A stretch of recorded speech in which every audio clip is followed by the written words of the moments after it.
আসসালামু আলাইকুম। আজ আমি আপনাদের সাথে খুবই মজার একটি দৃশ্য শেয়ার করছি। 2025 সালে এসএসসি পরীক্ষায় A+ পাওয়া শিক্ষার্থীদের কি অবস্থা, তাদেরকে সংবর্ধনা দেওয়ার জন্য ফ্যান্টাসি কিংডমে নিয়ে যাওয়া হয়েছে। সেখানে গিয়ে ছেলেরা দেখুন কি পাগলামি করছে। ওদের কোনো ভয় নেই ভিতরে, দেখুন কতটা দ্রুত ঘুরছে আর ওরা ভূমিকম্পের মতো শুধু উলটপালট খাচ্ছে। কি অবস্থা! আমি তো হাসতে হাসতে একদম আমার পেট ফেটে যাচ্ছে। তারা ক্রেশ টানার উদ্দেশ্যে ওখানে গিয়ে কি অবস্থা করতে। এদের মধ্যে আমার একজন স্টুডেন্ট আছে, ও এবার এসএসসি পরীক্ষায় জিপিএ 5 পেয়েছে।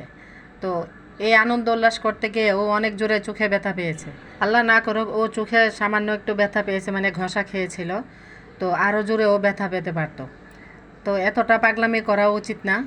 দেখুন কি অবস্থা করতেছে, মানে ভূমিকম্পের মতো বা ওই যে ঘূর্ণিঝড় আসলে যে পানি উলটপালট হয়ে যায় সেই অবস্থা করতেছে।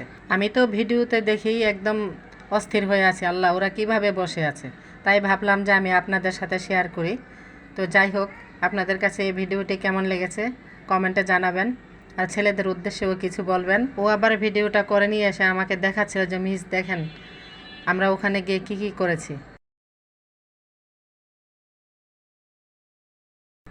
এই রাইডারটা তো ছিল মোটামুটি, এতটা ব্যথা পাওয়ার মতো কোনো কিছুই নাই।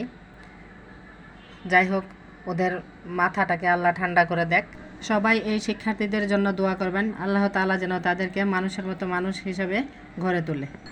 আসলে কি বলবো, ওদের বয়সটাই তো এখন দুষ্টামি করার বয়স। আমি তো ওদের এই অবস্থা দেখে আমার বাসা থেকেই হাত পা একদম কাঁপতেছিল, যারা কিভাবে করতেছে। আমার আজকের এই মিনি ব্লগটি কেমন লেগেছে কমেন্টে জানাবেন।